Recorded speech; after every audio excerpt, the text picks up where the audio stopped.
Lobat na si person, guys. Unboxing time! So itong i-share ko sa inyo, medyo pinag-isipan ko to ng mga ilang beses na. Ito na talaga, bumili na ako at meron naman akong go signal na bibili talaga ako nito.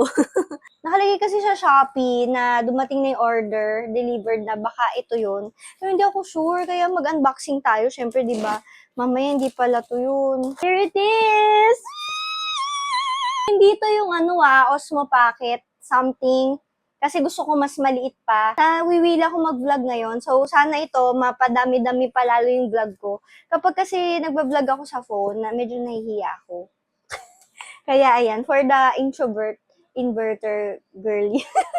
Adjust nga kayo ng settings kasi medyo nalilito kung daming mga setting sa TikTok na para daw malinaw, ganun-ganun. Sa official store ko to binili, sa may Shopee nila. And,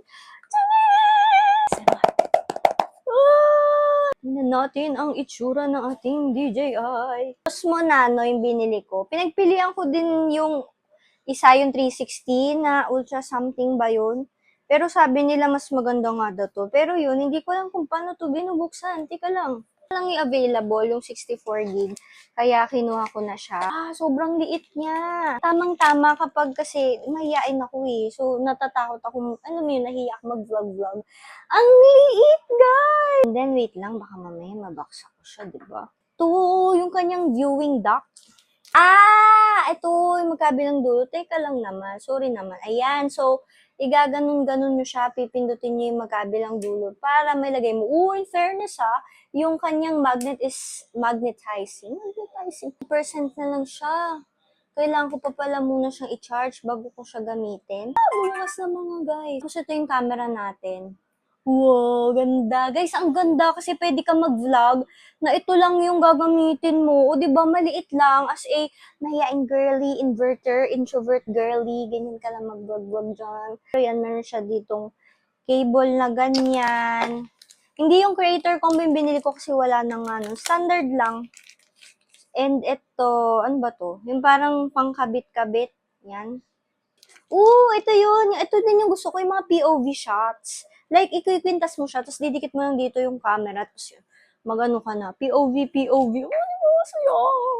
May suction siya, so pwede mo siya ilagay sa mga salamin, ganyan. So, nakalagay lang siya na ganyan. O, diba, bonggang-bongga. May case pala yung yung ating pinakang camera. So, ilalagay mo siya. Paano ba ito nilalagay? Wait lang, off ko muna to. Yan. Ayan, may case na pala siya. So, ang pwede kong gawin, bumili kasi ako ng silicone case. So, ang i-case ko na lang yung pinakang ito. Ito na lang. So, ganyan itsura niya, guys. Ang gundo! Excited ako mag-vlog. Yung camera natin, tapos ito makikita yung sarili mo. So, makikita mo pa rin, may idea ka pa rin kung naka-frame ba yung face mo doon. Kaya siyang zoom in, ganyan. Super happy ko kasi yan, meron akong camera! Gagamitin for vlog, for matcha-matcha, ganyan, lakad-lakad. Gala with us! Ayan, more vlogs. Let's go! Thank you, Lord! Ganito siya mga guys, pag mag-shoot ka ng mga POV. Wow! Ayan, kung mag-grocery ang ate nyo, tapos so yun, di ba? Meron na akong camera dito, hindi na ako mahiya mag-ganun sa sa grocery.